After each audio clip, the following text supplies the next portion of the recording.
You've seen the headlines, right? Some new AI is 99% accurate. I mean, that sounds pretty much perfect.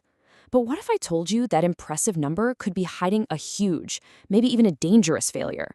Well, today we're going to pull back the curtain on AI accuracy and find out what that number really means. So, when you see a claim like this, it's totally natural to be impressed. I mean, come on, 99% in anything is an A+. Plus. But the real story, the one that truly, truly matters, isn't about that 99%. Nope. It's hiding in that tiny little 1% that we so easily ignore. Okay, to really get this, let's use a simple but really powerful example.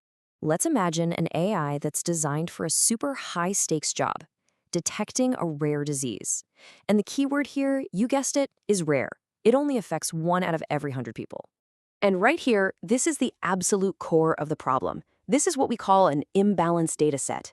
The vast majority of people, that huge 99% chunk, they're healthy. That's great. But the group we desperately need our AI to find, the people who are sick, they're just this tiny little 1% slice. Okay, now here's where it gets kind of crazy. Think about this for a second. A lazy, frankly useless AI could just decide, you know what, I'm going to predict healthy for everybody. And technically, it would be 99% accurate. But, and this is a huge but, it would also miss every single person who actually has the disease. Its 99% accuracy rate is actually masking a 100% failure rate at the one thing it was built to do.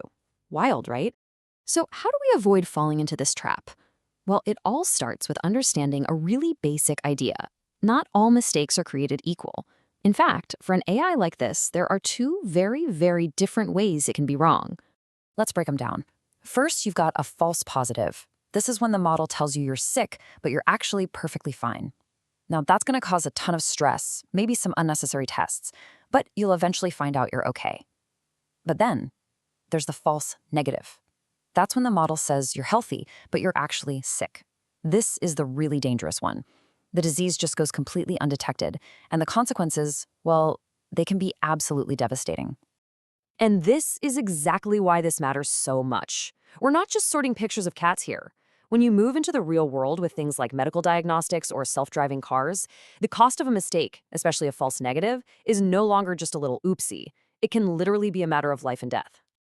This is precisely why data scientists have a much better toolkit, one that goes way beyond just looking at a simple accuracy score.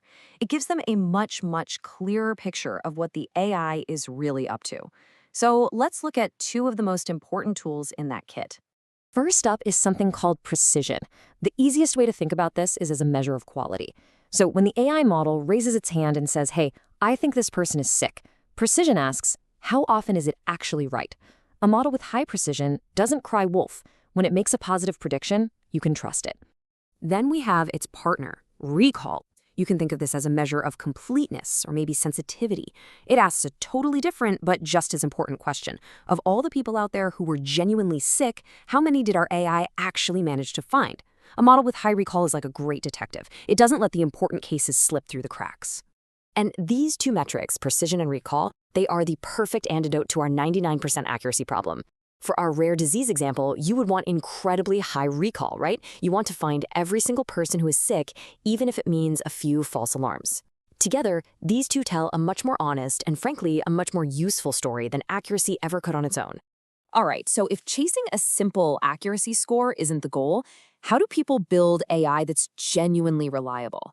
It's not just about shoveling more data into it. No, it's a careful, very deliberate process. The process usually looks something like this. It starts with a solid foundation, cleaning the data, garbage in, garbage out, right? Then you have to directly attack that imbalance problem using clever techniques to basically force the model to pay extra attention to those rare, important cases.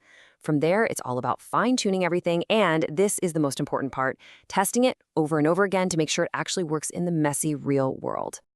And here's a really fascinating idea that might seem a little backwards at first. Sometimes the best path to better performance isn't a bigger, more complicated model. A simpler, more elegant model can actually do a better job because it's less likely to get confused by random noise in the data. It's better at generalizing, at applying what it knows to new situations it's never seen before. And that really brings us to the core idea of all of this. A truly great AI system isn't the one with the flashiest accuracy number to put in a headline. It's the one that is reliable, the one that's trustworthy, and the one that does its job correctly when it actually matters.